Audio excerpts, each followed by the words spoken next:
Now, we've just finished the fifth session dealing with the political, religious, and the economic institutions. Now we come to session 6. We want to look at the family and social change.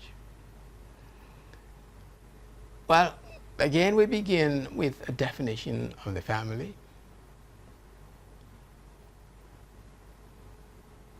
We can look at the definition suggested by Burgess and Locke, which says that family refers to a group of persons united by ties of marriage, blood, or adoption, constituting a single household, interacting and intercommunicating with each other in their respective roles as mother, father, brother, sister, husband, and wife. That appears to me to be quite a good definition of the family that you should please keep in mind, because it tells you exactly what a family is constituted by. Lucy Mayer refers to the family as a domestic group in which the couple and their children live together. And in its elementary form, it is constituted by the couple and their children. The elementary form is the nuclear family, which is you and your children. In a domestic group, it can be constituted by the extended family, yourself and your wife, your parents, living under the same roof, basically. According to Elizabeth Colson, the family is a group sharing a common residential space and cooperating for the purposes of daily life. Now, if you look at all the definitions, they concentrate on group. According to Burgess and Locke, it's a group of persons. Lucy Mayer, a domestic group. Elizabeth Colson, a group sharing common residential space. So basically, Levi Strauss suggested that in whatever manner or form the family is defined, the concept serves to designate a social group with at least 3 main characteristics. And these characteristics are the fact that, number one, the family finds its origins in marriage, in the sense that if there is no marriage, there is no family. The family is constituted by the husband, wife, and children born within a wedlock. And thirdly, the family is united by social and psychological bonds. Now, what are these social bonds? Social bonds refer to the legal bond, which unites the couple together until they probably can divorce or separate it. Until you are divorced or separated, you remain together. It's a unifying bond. There is an economic bond. Economic bond in the sense that the man is the breadwinner and the woman is the bread processor. They cannot do each without the other, so they are united. And there is a religious bond, which is by far the strongest bond, because when you get married in church, the belief is that until death shall do you part, you remain united. So that is the strongest of the, of course, most religions do not permit divorce. And then we have a sexual bond. In other words, you can make love only to your wife, and nobody else can make love to her. Not your father, not your brothers, only you. So that keeps you united again. So that's the social bond. The psychological bond includes love, affection, respect, and awe. Love is not, as a lot of people want to believe, it's not a thing that is critical for marriages or for families to survive. Because love fades off after a while. You've gotten married to a wife that's beautiful looking. After the delivery of the first child and the second child, she's put on a lot of weight and fat. And when you look at her and you compare the kind of girl she was in retrospect, you don't physically feel very much attracted to her any longer. So love is only temporary. Affection takes over when love begins to fade away.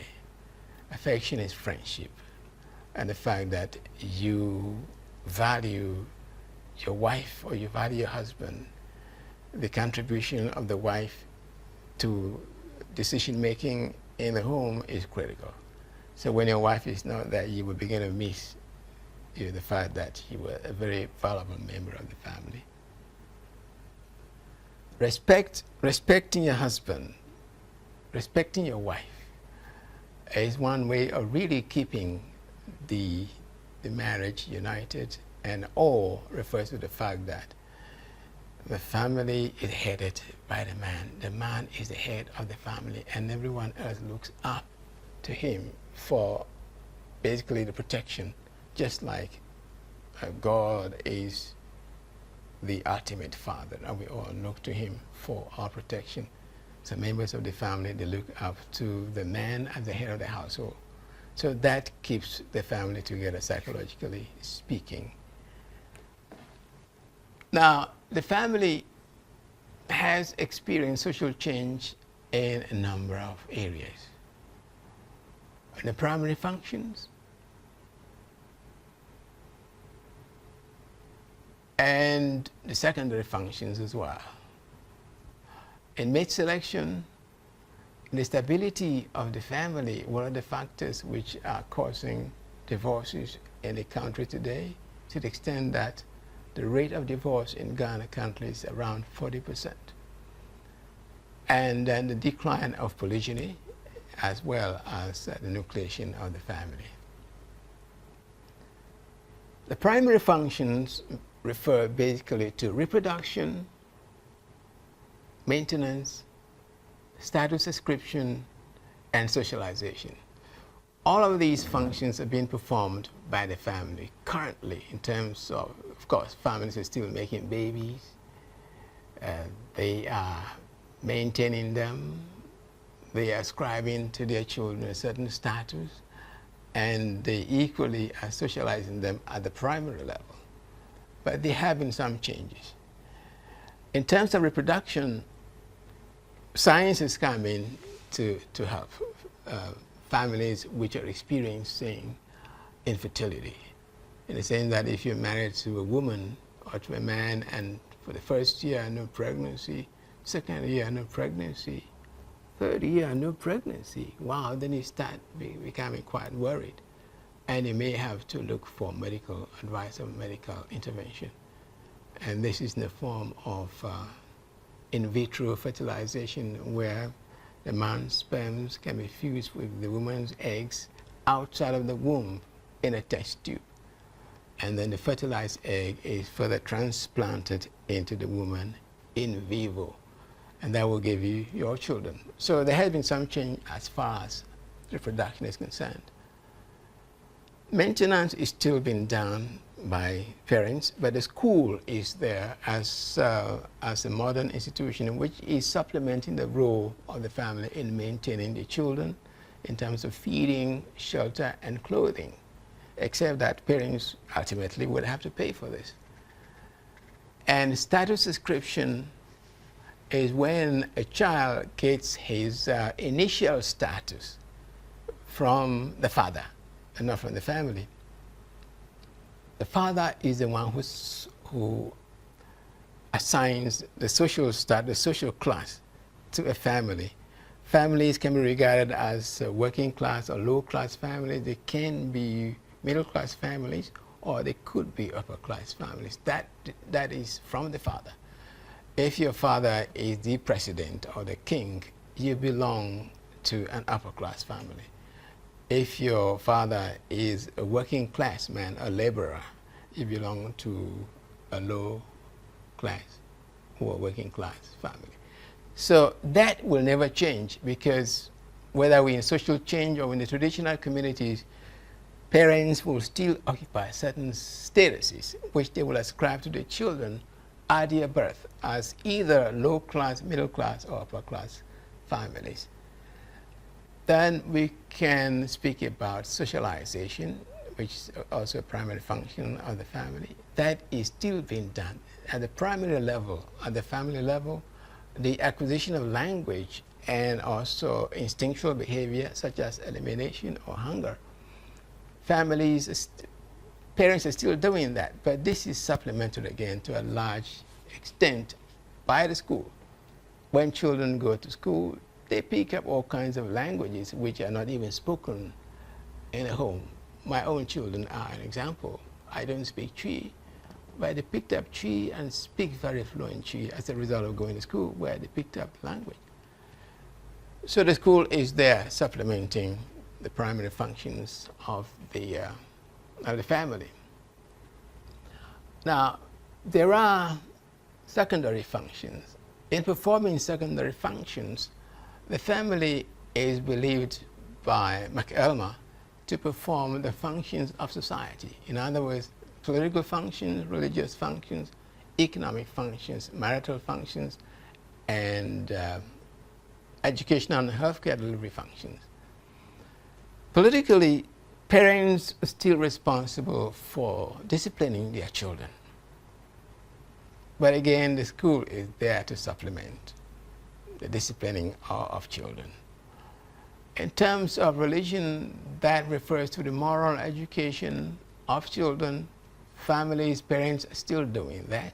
But again, they have supplementation from the church or the mosque in terms of the details of what Christians or Muslims are supposed to do and other religions as well. With reference to the economic functions of the family, traditionally, the family was a production and a consumptive unit, in the sense that families produced what they want to consume in the villages. If you want a drink in a village, you make either pito or you made palm wine to drink.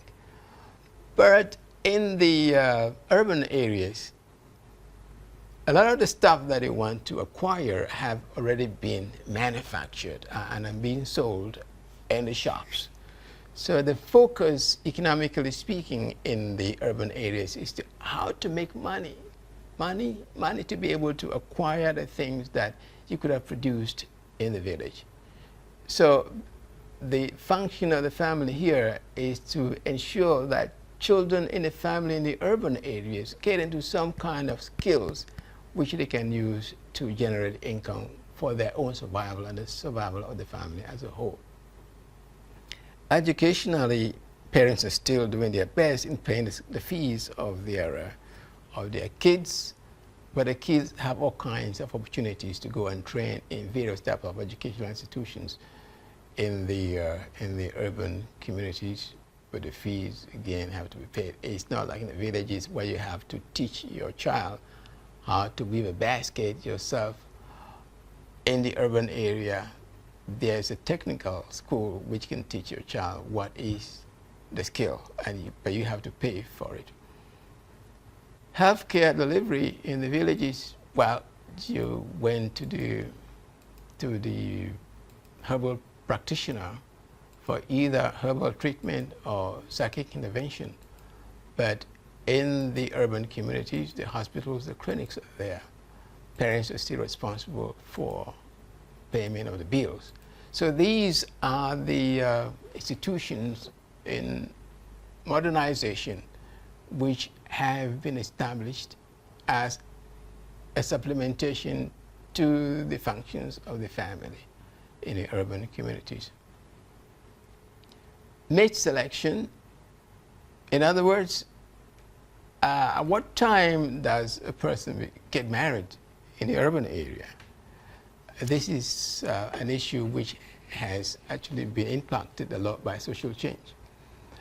In the villages, you got married comparatively very quickly because soon after puberty of the girl, she's ready to get married, and the boy is there to get married as early as maybe 18, 20, thereabouts.